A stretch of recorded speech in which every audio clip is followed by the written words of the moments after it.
I know everything. I don't know nothing. I'm trying to find out what I know. Enlighten me. What you mean enlighten me? You for the Avanesian, you could for me. You jumped up out of my sanctioned body to go fight in the IBF, so what I know? Jaron Ennis has always been angry at Terence Crawford and has been throwing words at him. You dreaming, man. You talking in your dreams, man. Fight. Yo, we asked for that fight plenty of times, yo. When? Ennis said Crawford was avoiding him because he didn't want to fight him, which would have made Ennis one of the best fighters in the world. You're not about what he's talking about. I'm not about what? I'm not about what? You don't want to fight. You said I'm not about what? You don't want to fight. Man, go to sleep. Things aren't getting as tense as they used to, so Ennis attacked Crawford in an airport. It was the competition between Ennis and Crawford that caused the heated argument. From what Ennis says, the attack was done to show Crawford that he is indeed scared of him. You know what was going to happen next, but it's cool though. You know, I'm not mad at him. You've been avoiding me because you're scared, he said. Ennis Terence, on the other hand, has always thought that a fight with Ennis would not be as exciting as the other fights he is thinking about. He was a little bit difficult at some points, you know. He tried to go in there and bang a little bit, but you know the body shots started to work in your favor. What was it that you noticed at certain points in the fight? Like, okay, I know he can't handle my power. However, Ennis saw this as just a lame excuse, saying, "You say you want to leave a legacy, but you live by fights. It will be remembered that you fought, not ducked fights." This unexpected brawl was perhaps even further fueled by the comments Crawford made after Jaron's fight against David just lately. Yo, it don't even matter. Yo, Alright, catch up, little homie. Catch up then. If it don't matter, catch up. Yo, he picked Avanesian. Catch up. Avanesian was away. Before that, the tension between these two fighters had been growing for some time. It all started when Ennis was given the IBF welterweight title after Crawford was stripped of.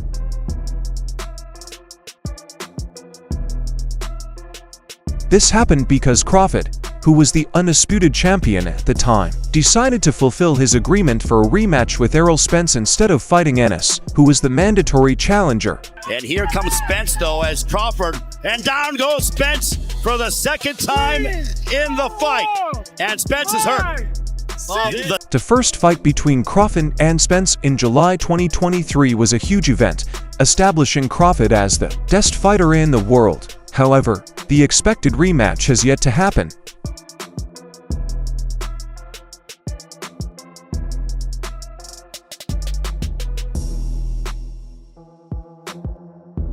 Instead, Crawford has signed to fight Israel Madrimov for the WBA light middleweight title in Los Angeles in August. This move has left fans and fighters alike wondering why Crawford is not fighting Ennis.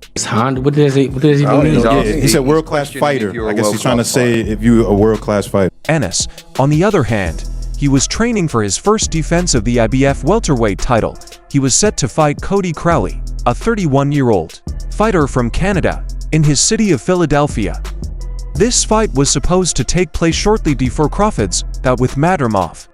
Ennis has voiced his disappointment about the situation. He said, "I wanted that fight. It definitely was not annoying, but it was weird. I don't know what's going on. Boxing is a weird game, but at the end of the day, there's nothing you really can do. You can't control it, so I'm not going to try." They called, and we said, yeah, we never heard nothing else back about it. So yeah, like, right. I mean, I respect it though. I mean, get your money. You know what I'm saying? Do your thing, but don't be. He firmly thinks that he is Crawford's toughest potential opponent. "Most definitely, I'm Crawford's toughest possible opponent.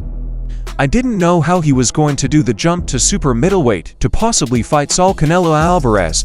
I didn't know how he was going to jump that many weights. I didn't feel any type of way.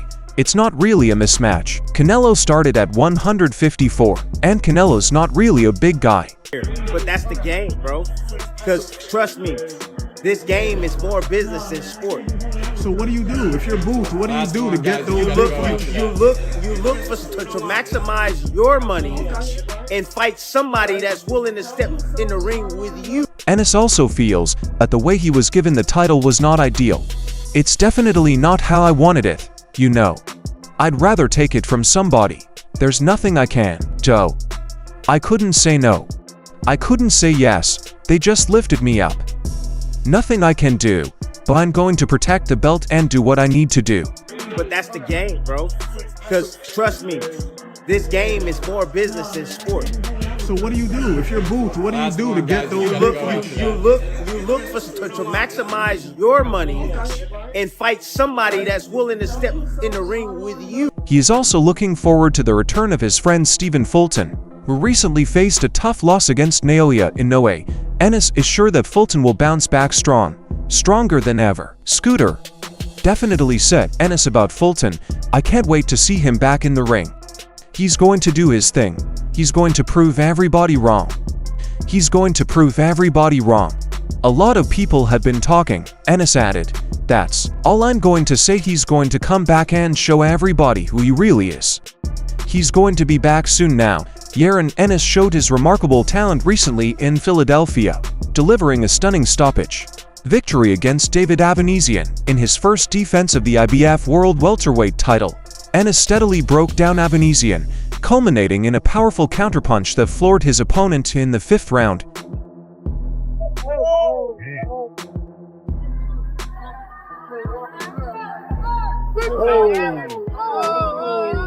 Avanesian's team, recognizing the toll the fight had taken, told the referee to stop the fight before the next round could begin. Ennis's victory was particularly important because he managed to stop Avanesian a round quicker than Terence Crawford did in their 2022 bout. Now, Crawford was apparently tuned into the fight and didn't hesitate to share his thoughts on social media afterward. He pointed out the changing narrative around Avanesian, noting that while he was criticized for defending his title against Avanesian, Ennis got praise from his promoter, Eddie Hearn, for defeating the same opponent in response to a fan who noted Ennis's quicker finish. Crawford's reply was succinct and telling, noting LEL.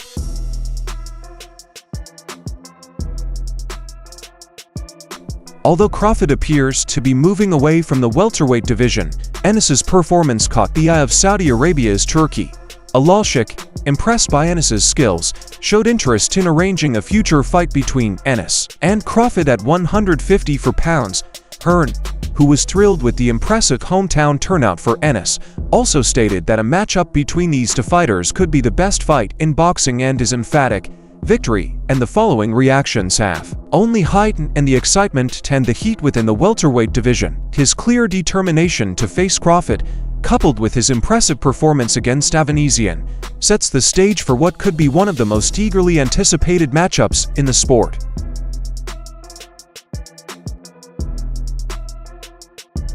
Now Ennis is eager to face Crawford and win the 4 other welterweight titles Crawford currently holds. After a year out of the ring, Ennis believes he's ready to showcase his skills against the division's best. Sign the deal.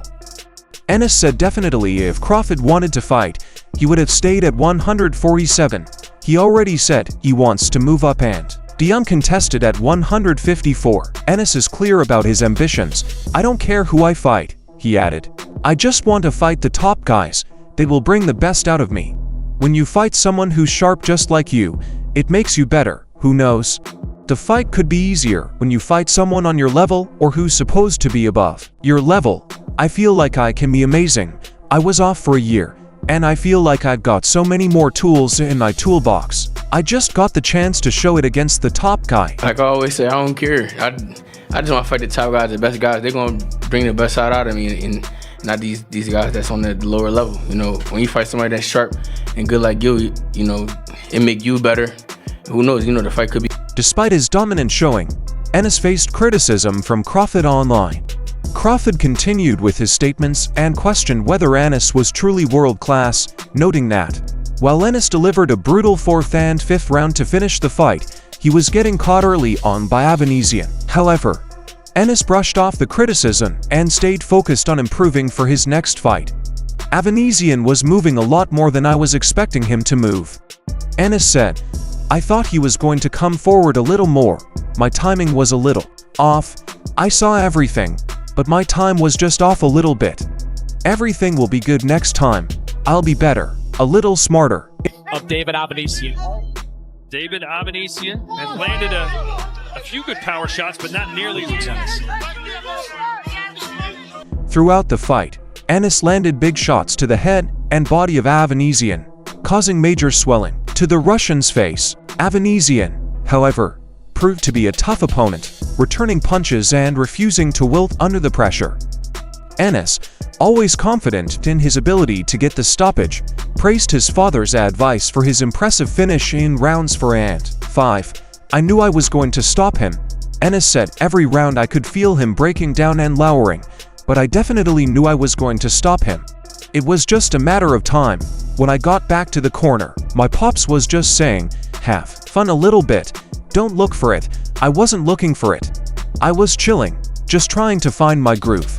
I started having fun in the 4th and 5th rounds, then I ended up catching him in the 5th, and that's all," she wrote. How many more punches can it absorb? Swelling on the left side of the jaw of Avanesian as well. Boots is so athletic. Ennis's performance not only thrilled the Philadelphia crowd, but also sent a clear message to the welterweight division. He's ready for the top contenders and is eager to prove himself against the best with Eddie Hearn by his side, and is confident that the big fights are within reach, and he's determined to make his mark. Is one of the top fighters in fighting. Hearn, the manager for Jaron Ennis, had plenty to say following Ennis' recent victory over David Avanesian. Despite Ennis' impressive performance, Hearn was realistic about the near future and the prospects of a bout with Terence Crawford. He acknowledged that while Ennis calling out Crawford produced a great soundbite, it's not likely to happen soon. Crawford has his eyes set on a lucrative fight with Canelo Alvarez, and he won't risk that payday by beating someone as dangerous as Ennis.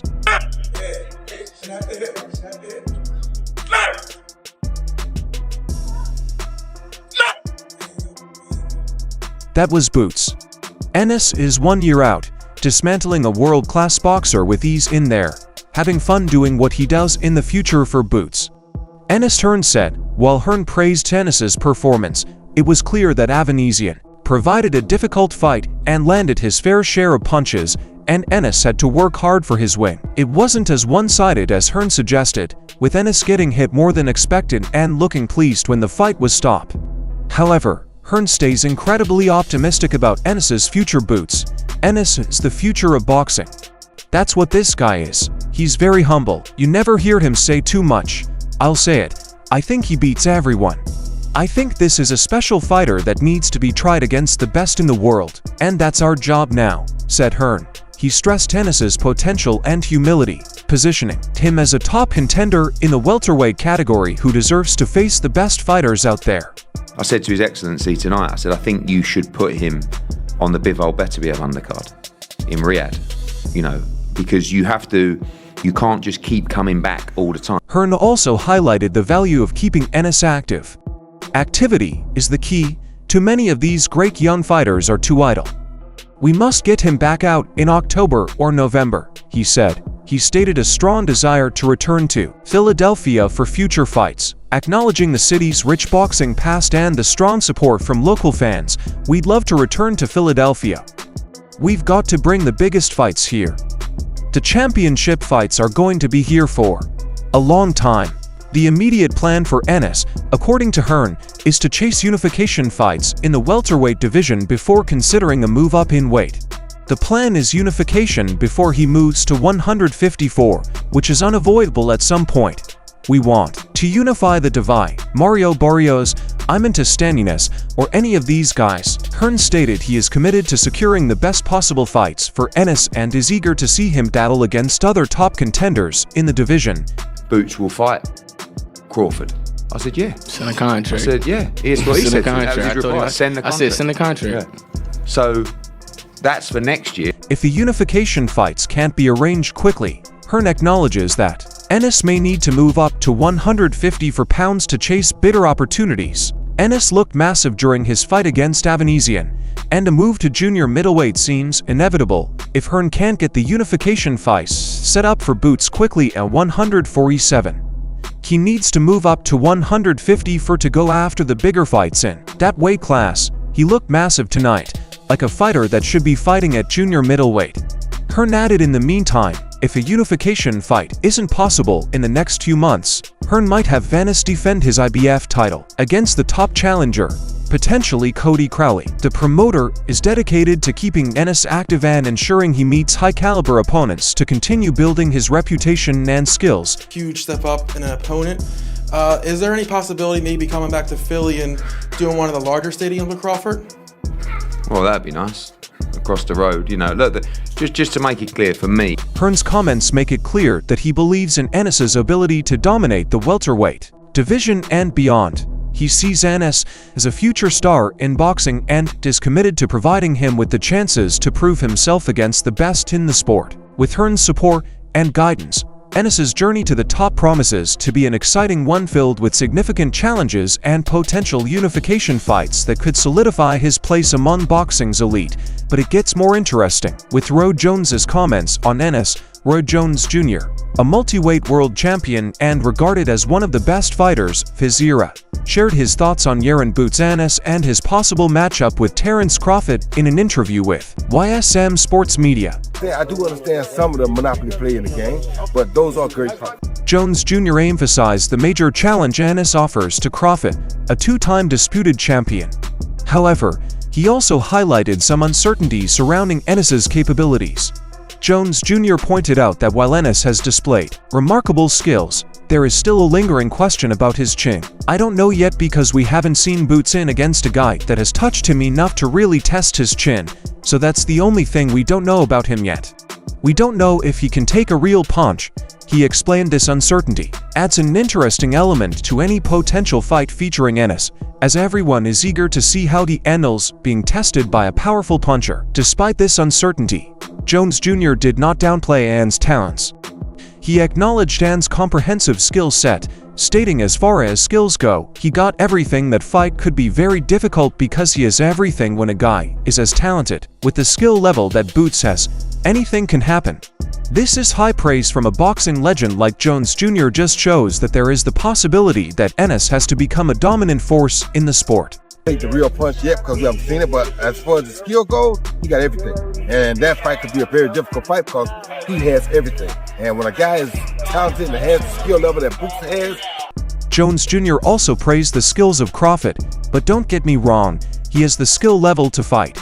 Jones Jr. added this comment highlights the respect he has for Crawford's abilities and the excitement that a matchup between Crawford and Ennis would create. While Ennis is currently focused on unifying the welterweight titles, similar to what Crawford achieved before him, he has also expressed interest in moving up to 150 pounds to make significant fights happen.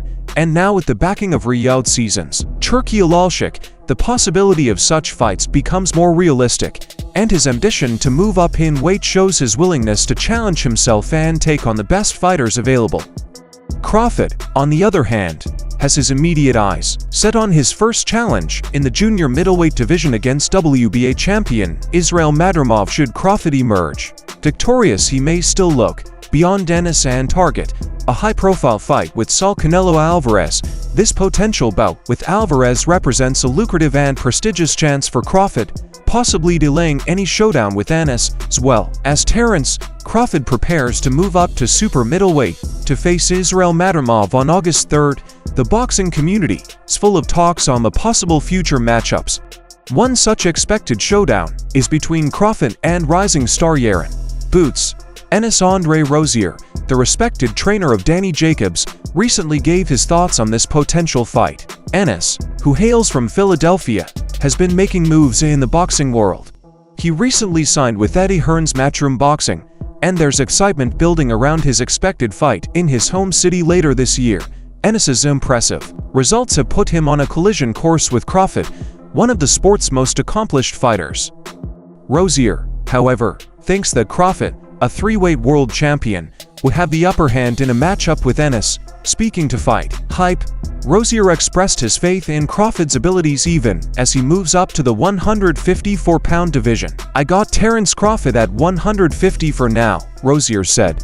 "Boots is the only one I can see, but I'm with TC all the way. I'm with Terence Crawford all the way." The only one I can see, but I'm TC all the way. I'm Terence Crawford all the way. Rozier's endorsement of Crawford shows the high regard in which the fighter is held within the boxing community. Crawford's skill, experience, and track record of success across multiple weight classes make him a formidable opponent for any boxer. including the talented Ennis. For Ennis, a fight against Crawford represents the ultimate goal. It's a chance to prove himself against one of the best in the sport and to possibly unify the welterweight titles. With his recent signing to Matchroom and the backing of Hearn, Ennis is well positioned to continue his rise and win high-profile fights. I like to see knockouts, and he provides them. So I'm TC all the way. Gotcha. Thank you, Dre. Appreciate you. And that's the same thing with Crawford. When asked by Ariel Helwani on the MMA Hour about his chosen next bout, Terence Crawford made his stance unmistakably clear. Where I'm at right now, I'm looking at the fight that makes the most sense. And that's not boots. Crawford stated Canelo is going to bring way more to my reputation and way more to my bank account. Crawford emphasized the importance of such a fight for his career because, at the end of the day, when boxing is done, what will we have? I would have a heritage that some people talk about for ages, and I would have a bank account that would last for ages as well. This statement underlines Crawford's strategic focus on maximizing both his professional achievements and financial security, showcasing why he sees a fight with Canelo Alvarez as more impactful and about with Jaron Boots. Ennis, what's your take? Share your ideas below, and don't forget to hit that like and subscribe button for more updates. See you in the next one.